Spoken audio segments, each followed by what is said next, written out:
Okay, guys, it's been a while since we've done a sold video, but we did have some interesting things. So, maybe not as interesting as they are, just like an interesting pack, and I would like to do a quick video of that. So, we've sold. I did sell this from that lot of hats I got. It's really cool. A 96 Olympic hat. Sold that for $10 plus shipping. I did sell a vintage fly rod, but they still haven't paid for that. But the buyer did send me a message that said, hey, I want, you know, he made clear which rod he wanted. So I'm sure that'll happen. Where is it? I got this from a weird sale. This is an old Betty Crocker cookbook. And if you know much about cooking, or you had a grandma or mom, these are like highly sought after. $10, buyer pays shipping. I'll do that media mail. I think you can do that media mail. This is a Porsche golf bag.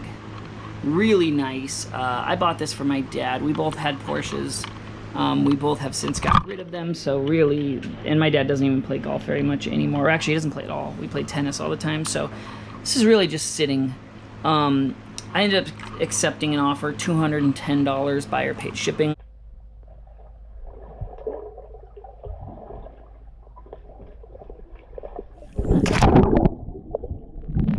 Hey everyone, okay, so just touching base. So kind of a funny story, I guess. It's funny, but it irritates me. We went to a bunch of sales today, had a lot of fun, I think did pretty well. The first sale though was my favorite by far. When we first walked up, you know, on surface, this is usually how they are for me. Surface, like just first impressions. My favorite sales usually are my least favorite, or I walk up and go, this is nothing. Walked around, there was just kind of some furniture, didn't really care, some old like M&Ms like kind of things. But then there was a guy probably my age, and it seemed like most of his stuff was to the left. I looked through some shirts, whatever, and then I noticed there was a couple guys bent down kind of looking through boxes, and I went over, and they were like magazine boxes or like kind of paper. And there was a big box of comics, which I'm not into, but they were all individually wrapped and with the cardboard behind on them, you know, like to keep them crisp. So I was like, okay, whatever. And then I noticed the ones next to them were not, they weren't comics, they were magazines. And I ended up finding, so if you guys can see, this whole stack, there was 70 magazines. This stack was mainly entertainment type of stuff, all from the 90s pretty much. There's a few early 2000s, but basically like, and all of them in the wrapping, most of them have the cardboard back on them to keep them obviously nice and crispy. But he obviously had a few favorites. You know, we've got some Alicia Silverstones. This was just a random, most of these, if they don't have like Alicia Silverstone or rock and roll, they had, apparently looks like they had an article about Nirvana, Courtney Love, Hole.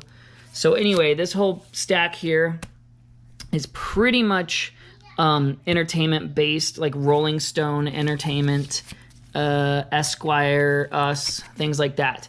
Now these, pretty interesting. I would say it's about half of the magazines are early to mid 90s spin with Axl Rose. Some of these weren't. Hold on, let's get to Liz Phair. I did some of these Black Crows. These were kind of the less interesting ones, like Skid Row. But he has a ton of Nirvana, Hole, which is kind of funny because Nikki and I have been listening to a lot of Hole lately. Just kind of ran into that. So anyway, Courtney Love, Vanity Fair from 1995. Courtney Love from 1994. An old Circus magazine with Kurt Cobain on it. This is from March of 96. Got some Foo. 25 years of metal. Anyway, yeah, so there's some Hit Parader. with Metallica, Metal Edge. Again, these are 1993. Another Courtney Love. Metal Edge, 1993. Again, I believe Hit Parader with Axl Rose on it from 1992. So anyway, and then there's some Bruce. A lot of Slash and Axl stuff. A lot of Courtney Love. Axl Rose. I mean, anyway, all of these magazines, I mean, pretty much are all mint condition. A couple other random... Here's a couple Guns N' Roses calendars from, I believe it's 1993. And I think this one was 94. He also had... So anyway, again, this was on like super speed mode. So the whole freaking sale got pretty much ruined. I will post the video in the rabbit mode, the fast mode, and at least you can kind of see. Anyway, so he originally said, how about $1 a magazine, right? And he had this box full of them. And Nikki was kind of pulling some out. She had pulled out some Courtney Love stuff. And I just went, hey, like, how much for the whole box? And he's like, oh, you know, like he hadn't even thought of that. And he said, I don't know, there's probably like, 40 magazines there? And I knew just by looking at them real quickly that there was way more than 40.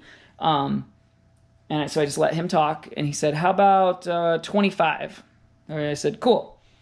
I said, how much are your VHS? Because he had these old Playboy centerfold VHSs. He said $1 a piece, so we added those in. And then these I added on at the end, these Guns N' Roses calendars. And he said like $2 a piece. So I think this whole lot, so 25 for the magazines, 5 was 32. I think I did pay him full price, we did pay him $34. I didn't ask for any other further discount because I was very happy with what we got. I was excited. In fact, the whole day, this was our first sale, the whole day driving around, all I could do was think about these items. So, and I know Nikki was excited too. So anyway, I just wanted to go through because I did realize that, again, the video got super speed, so you're not going to hear any negotiation. You're not going to get to hear us talk about it, which sucks. And then the next two sales, I can't remember which two those were. Same issue. So anyway, I'll go over those, and Nikki and I'll go over the rest of these sales.